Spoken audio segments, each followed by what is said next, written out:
My name is Lisa. This is my husband Ken. And the shop is in downtown Selma. The shop name is Hanky Panky Farm and Soap Shop. We have lived on the farm a little over 15 years. We originally started as a horse farm. And about 7 years ago, I bought some goats and I created a recipe for goat milk and honey soap. And we've been doing markets all the way around in the last 4 years, up in Raleigh, Winston-Salem, just kind of all over the place. That's how we started.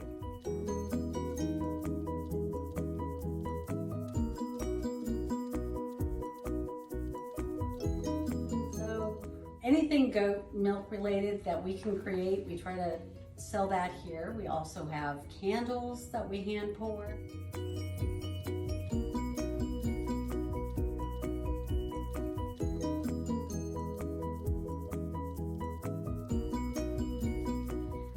We do have a small apothecary that's run Mama D's.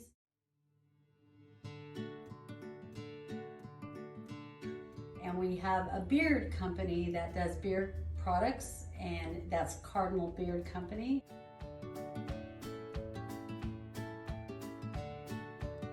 We provide all the other products.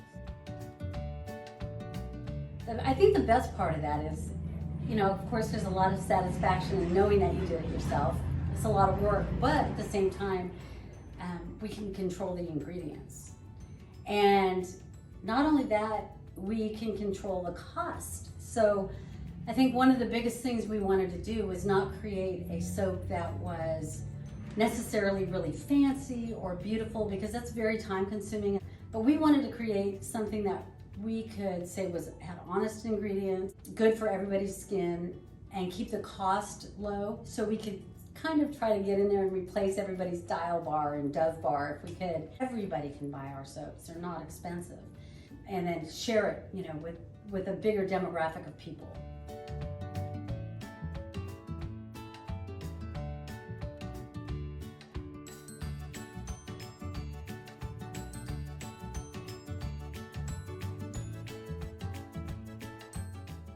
Yes, it is. I do most of the honey there. The bees have a tendency to dislike Lisa, but I do most of the honey there. We do all the honey that's for consumption that we sell here is from our boxes. We put it in the soaps, we put it in the lotions. So we do source some local honey, but most of it comes from our hives.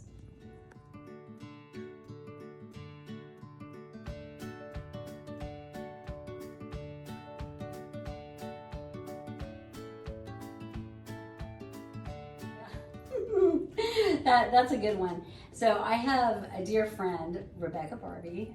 When we bought the property for our farm, I actually bought a horse before we closed on it, and I was living in a subdivision. I have to talk about that because it's really funny, because Kenny said, you better hope you close on this property because the homeowners association is not going to like having the horse there. The horse's name is Hank. And when we did close on the property, my girlfriend's husband, Chris, said, oh, I get it, Hanky Panky Farm. And it just stuck. It just stuck. We just always joked about it. And then Kenny created a logo somewhere in the middle of all of it. And people just love it. So it's been that for 15 years.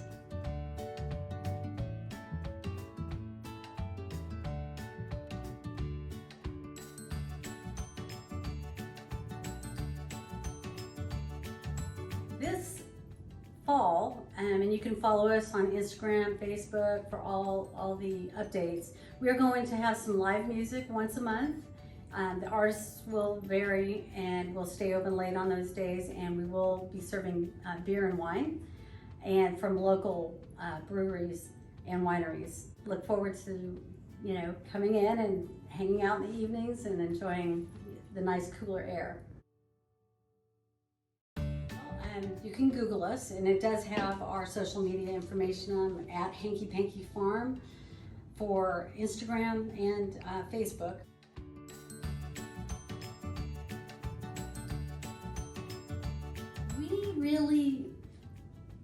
like the friendships, I think, most of all. Mhm. When people leave here, we want them to come back kind of to hang out and talk. I mean, everybody's story is so different.